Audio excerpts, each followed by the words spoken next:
Hello students in all the viewers, उम्मीद है कि आप सब खैरियत से होंगे।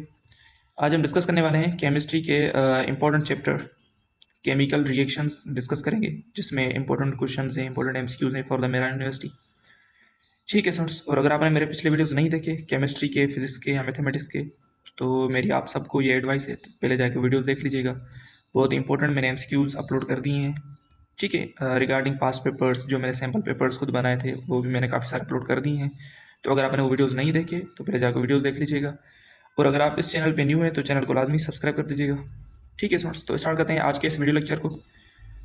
आज के इस सेक्शन में आपका पहला जो क्वेश्चन है वो है which is not extensive property. ठीक है, तो एक होती है आपके पास इंटेंसिव प्रॉपर्टी, एक होती है एक्सटेंसिव प्रॉपर्टी। प्रॉपर्टी ऐसी होती है जो मास पर डिपेंडेंट हो, और इंटेंसिव ऐसी प्रॉपर्टी होती है जो मास पर इंडिपेंडेंट हो। ठीक है, यहाँ से पूछ रहा है कि विच इज़ नॉट एक्सटेंसिव, जो एक्सटेंसिव नहीं है। ठीक है, मतलब जो मास पर इंडिपेंडेंट है। तो सबसे पहले आपका ए ऑप्शन है इंट्रोपी। इंट्रोपी आपके पास एक्सटेंसिव प्रॉपर्टी होती है। ठीक है, उसके बाद है आपके पास विस्कोसिटी। विस्कोसिटी जो है ये आपके पास एक्सटेंसिव प्रॉपर्टी नहीं होती, क्योंकि विस्कोसिटी मास पर डिपेंडेंट नहीं होती। ठीक है, सपोज कर लें अगर वाटर है, तो एक वाटर गिलास में, एक वाटर सपोज कर लें कोई बड़ा सा जग है उसमें। ठीक है, तो अगर मैं आपसे पूछूं कि विस्कोसिटी गिलास में ज़्यादा होगी या बड़े वाले जो भी आपका कप है उसमें, तो आप क्या कहेंगे कि विस्कोसिटी दोनों में सेम होगी, क्योंकि वाटर है तो वाटर की विस्कोसिटी सेम होती है, वो मास पर डिपेंडेंट नहीं होती। तो विस्कोसिटी जो है ये आपके पास इंटेंसिव प्रॉपर्टी है, तो बी ऑप्शन आपका करेक्ट हो जाएगा। लेकिन enthalpy is also extensive, internal energy is also extensive property है, तो बी ऑप्शन आपका करेक्ट है। सेकंड क्वेश्चन है 1 calorie is how many joules. 1 calorie कितने जूल्स के बराबर है, तो इसका करेक्ट आंसर है 4.184 जूल्स। डी ऑप्शन इसका करेक्ट है। और कभी कभी क्वेश्चन आ जाता है 1 किलो कैलोरी, 1 किलो कैलोरीज में कितने जूल्स होते हैं, तो इसका करेक्ट आंसर है 4184 जूल्स। ठीक है, उसके बाद थर्ड क्वेश्चन है which is an intensive property. तो कौन सी इंटेंसिव प्रॉपर्टी है? इंटेंसिव प्रॉपर्टी वो प्रॉपर्टी जो मास पर इंडिपेंडेंट हो।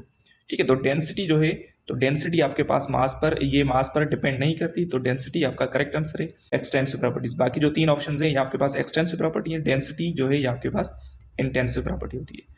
उसके बाद फोर्थ क्वेश्चन है the extent of reaction will be maximum for this KC value.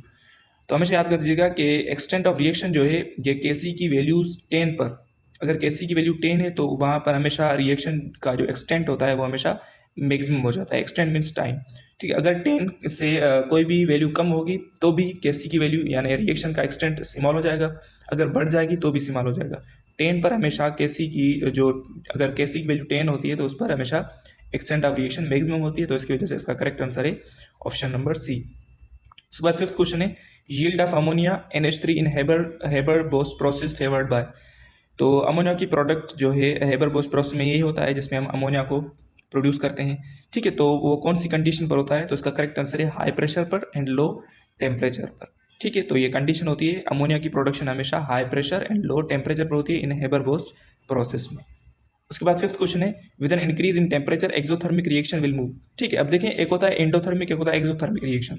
Exothermic ऐसा रिएक्शन जिसमें यानी हीट जो है वो रिलीज होती है, और एंडोथर्मिक ऐसा रिएक्शन जिसमें हीट एब्जॉर्ब होती है। अगर आप एक्सोथर्मिक में टेम्परेचर को इंक्रीज करेंगे तो हमेशा आपका जो रिएक्शन है वो बैकवर्ड जाएगा, अगर आप डिक्रीज करेंगे तो हमेशा आपका रिएक्शन फॉरवर्ड जाएगा। और अगर आप एंडोथर्मिक में कर रहे हैं तो ये उसका रिवर्स हो जाएगा, अगर आप एंडोथर्मिक की टेम्परेचर इंक्रीज करेंगे तो फॉरवर्ड, और अगर आप एंडोथर्मिक में टेम्परेचर डिक्रीज करेंगे तो बैकवर्ड। अब यहाँ पूछ रहा है कि अगर एक्सोथर्मिक में रिएक्शन क्या करें, इंक्रीज करें, तो एक्सोथर्मिक में रिएक्शन इंक्रीज करने पर हमेशा आपका रिएक्शन जो है ये बैकवर्ड डायरेक्शन में जाएगा, तो इसका बी ऑप्शन करेक्ट है। सिक्स क्वेश्चन है if KC value is small then the reaction will move. अगर केसी, क्योंकि रिएक्शन जो है ये केसी की वैल्यूज पर डिपेंडेंट होता है, अगर केसी की वैल्यू स्मॉल है तो हमेशा रिएक्शन आपका बैकवर्ड होगा, अगर केसी की वैल्यू लार्ज होगी तो हमेशा रिएक्शन आपका फॉरवर्ड मूव करेगा। तो इसकी वजह से अगर केसी की वैल्यू स्मॉल तो रिएक्शन बैकवर्ड मूव करेगा। सेवंथ क्वेश्चन है which are the following has same value of KC and KP. तो केसी और केपी की वैल्यूज हमेशा सेम तब होती हैं जब volume remains constant on both side. अगर रिएक्टेंट और प्रोडक्ट की साइड्स में अगर वॉल्यूम सेम है तो वहाँ पर हमेशा उस रिएक्शन में केसी और केपी की वैल्यूज सेम हो जाती हैं। तो आप देख सकते हैं ए ऑप्शन है N2 3H2 2NH3, तो N2 1 मोल 3H2 3 मोल, यानी रिएक्टेंट में 4 मोल्स हो गए लेकिन प्रोडक्ट में 2 मोल्स हैं। बी ऑप्शन देखेंगे तो रिएक्टेंट में भी 2 मोल्स हैं एंड प्रोडक्ट में आल्सो 2 मोल्स हैं, तो यहाँ पे बी ऑप्शन आपका करेक्ट हो जाएगा। जिस रिएक्शन में केपी और केसी की वैल्यू सेम होती है वो आपका बी ऑप्शन करेक्ट है। ठीक है, उसके बाद 8th क्वेश्चन है which ion has greatest degree of ionisation. तो ग्रेटेस्ट डिग्री ऑफ आयोनाइजेशन जिस पे पॉजिटिव चार्ज ज़्यादा हो तो उसकी डिग्री ऑफ आयोनाइजेशन क्या होगी, सबसे ज़्यादा होगी, तो Al+3 इसमें हमेशा क्या होगा, डिग्री ऑफ आयोनाइजेशन सबसे ज़्यादा है, क्योंकि इसमें पॉजिटिव चार्ज सबसे ज़्यादा होती है। इसे हम कह सकते हैं degree of dissociation. 9th question है the oxidation number of sulphur in NaHSO4। तो NaHSO4 में सल्फर का ऑक्सीडेशन नंबर तो आप इजीली फाइंड आउट कर सकते हैं। सोडियम का +1, हाइड्रोजन इज आल्सो +1, ऑक्सीजन एक ऑक्सीजन होता है -2, यहाँ पे 4 है तो कितना होगा -8। ठीक है, अगर आप इसको न्यूट्रल बनाना चाहें तो सल्फर का कितना होगा ऑक्सीडेशन नंबर, सल्फर का ऑक्सीडेशन नंबर होगा +6। ठीक है स्टूडेंट्स, तो ये आप इजीली सल्फर का या किसी भी कंपाउंड का आप फाइंड आउट कर सकते हैं, इतना मुश्किल नहीं है। ठीक है स्टूडेंट्स, उसके बाद आपके पास 10th question the oxidation number of KMnO4। तो KMnO4 में ऑक्सीडेशन नंबर किसका पूछ रहा है, सॉरी Mn का। ठीक है, Mn के एलिमेंट है जिसे हम कहते हैं मैग्नीज। ठीक है, मैं जब पढ़ता था केमिस्ट्री तो मैं इसे मैगजीन के नाम से याद किया करता था, जिसका एटॉमिक नंबर क्या है 25। तो Mn का आपको क्या फाइंड करना है, ऑक्सीडेशन नंबर। तो पोटेशियम का +1, ऑक्सीडेशन माइनस, और ऑक्सीजन का है -2, और ऑक्सीजन 4 एटम्स हैं तो कितना होगा -8 और +1 यानी -7। ठीक है, तो Mn का क्या होना चाहिए, सॉरी +7 होगा ऑक्सीडेशन नंबर KMnO4 का। उसके बाद आपके पास 11th क्वेश्चन है among these solutions which one has highest pH value. तो pH वैल्यू सबसे ज़्यादा हाईएस्ट किसकी होगी, क्योंकि pH का हम फार्मूला क्या पढ़ते हैं, pH = 14 - POH, और POH क्या होता है, POH is the minus log of OH, यानी माइनस लॉग ऑफ OH। ये जो वैल्यूज़ आपको मिली हुई हैं 0.01, 0.02, ये किसकी वैल्यूज़ हैं, OH की। ठीक है, तो अगर आप इस फार्मूला में पुट करें तो आपको वैल्यूज़ क्या मिलेगी, NaOH की वैल्यू जो आपको मिलेगी 0.01 OH पर वो आपको ट्रायल मिलेगी, HCl की मिलेगी 1.7, NaHCO3 की आपको मिलेगी 8.3, H2SO4 की आपको मिलेगी 0.69। तो सबसे ज़्यादा किसकी होगी, NaOH। ठीक है स्टूडेंट्स, तो ए ऑप्शन आपका करेक्ट हो जाएगा, आप इस फार्मूले के थ्रू भी फाइंड आउट कर सकते हैं। 12th क्वेश्चन है in electrolytic cell the anode is electrode where dash occurs. तो मैंने नीचे ट्रिक लिखी है OARC।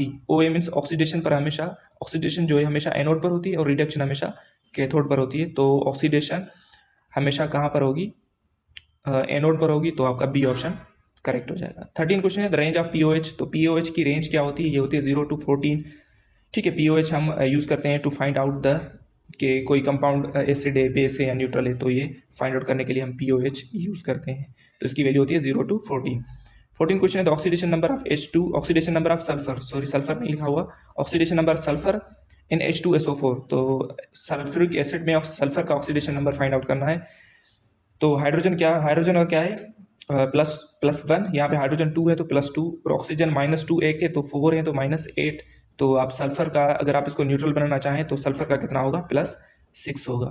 ठीक है स्टूडेंट्स, तो आपका करेक्ट आंसर जो होगा ऑप्शन नंबर ए हो जाएगा। 15 क्वेश्चन है what is POH of solution whose pH is 8। तो मैंने नीचे लिखा है we know that POH + pH, यानी POH एंड pH का सम हमेशा किसके बराबर होता है, 14 का। अगर pH 8 के बराबर है तो इसका मतलब POH की वैल्यू कितनी होनी चाहिए, 6। ठीक है, तो इसकी वजह से आपका सी ऑप्शन जो है करेक्ट हो जाएगा। ठीक है स्टूडेंट्स, तो ये कुछ इंपॉर्टेंट केमिकल रिएक्शंस के कुछ इंपॉर्टेंट क्वेश्चंस थे, ये आप एनी हाउ याद कर दीजिएगा, इसकी प्रैक्टिस करिएगा। ठीक है, इसमें से क्वेश्चंस आते हैं। ठीक है स्टूडेंट्स, तो अगर वीडियो अच्छी लगे तो वीडियो को लाइक कर दीजिएगा, वीडियो को शेयर कर दीजिएगा अपने फ्रेंड्स के साथ। तो मिलते हैं नेक्स्ट वीडियो में। Thank you for watching.